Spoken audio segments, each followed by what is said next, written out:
Welcome back for another pre-market analysis. My name is George. That's Franco over there. We're trading futures live, where we trade futures live every single day, live in front of the camera.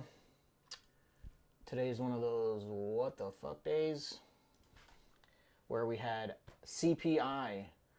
Inflation is at 9.1% year over year. We had CPI, core CPI come out up 0.7%, and the regular CPI at 1.3%, putting us at 9.1% inflation year over year. Right, U.S. inflation rose 9.1% in June, even more than expected as price pressures intensify. So, just absolute insanity since this came out. Let's go to the 60-minute chart. Huge drops in everything except the dollar and the VIX. The ES over here on the top left dropped 100 points in the 5-minute candle right after the news. And it's starting to recover some right now. I have a sim trade short that's going to fill shortly to the downside if this retraces a little bit further. But we've cleared. Let's go to a daily chart because we're at levels from last week essentially. It's testing the lows of last week on most of these 4 indexes. We'll see, for example, the ES, though, has already completed its daily ATR. But today's not that type of day, so we're not going to take much of that into account. The markets aren't really even down that much. In all reality, 1.17% on the ES, 1% on the Russell, yeah. 1.6% on the NQ.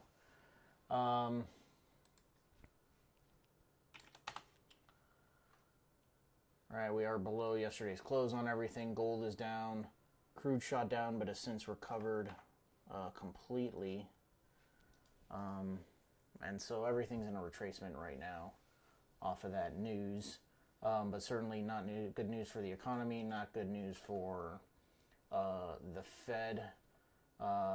Already expected was 75 basis points.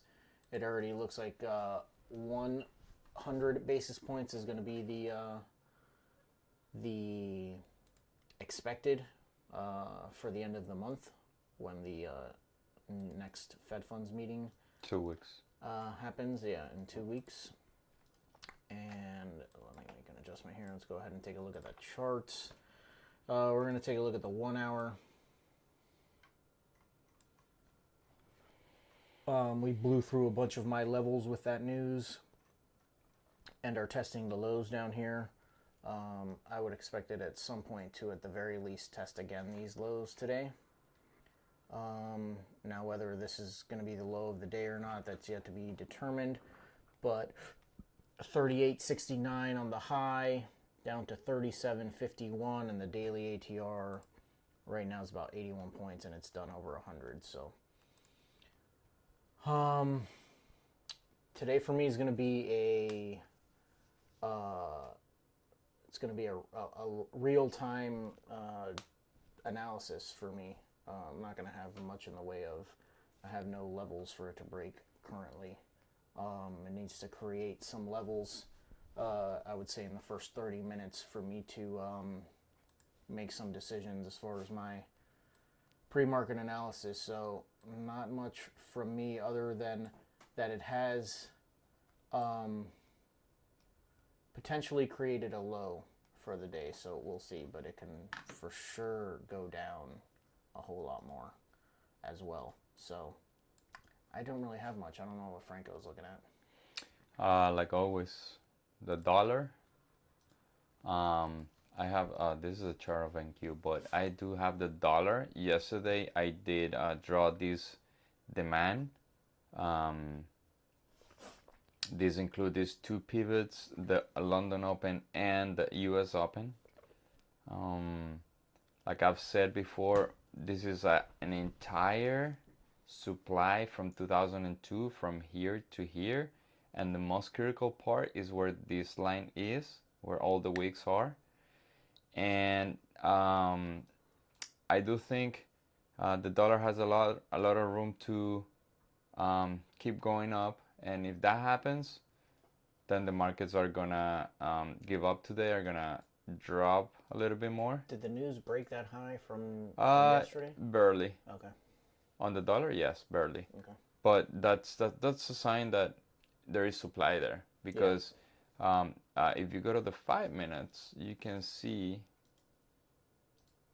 where we retraced to. We retraced like the 50% of this move. Yeah. That's quite a lot.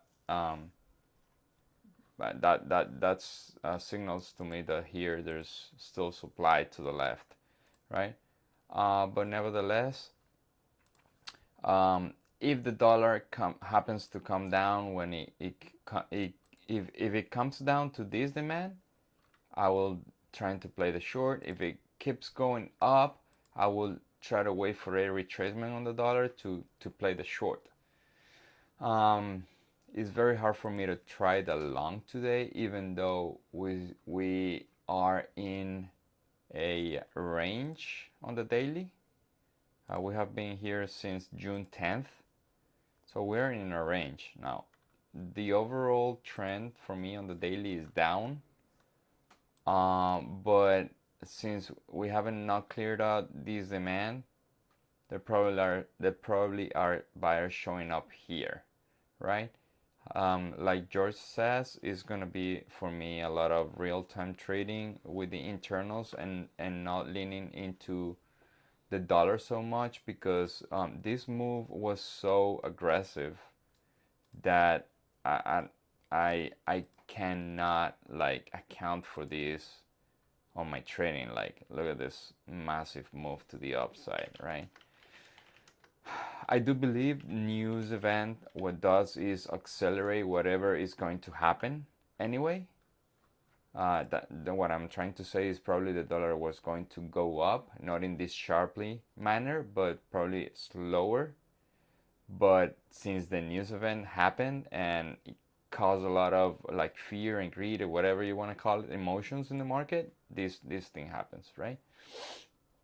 So I don't want to get in the middle of aggressive moves. I want to be cautious because I want a high probability and high expectancy trade, and with so much volatility, is more risky, right? So let's play more conservative today. If it happens to retrace to the upside, I will see where the dollar is, and I will play my shorts that way. That's all I have.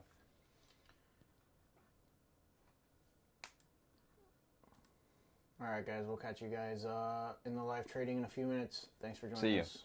Bye now.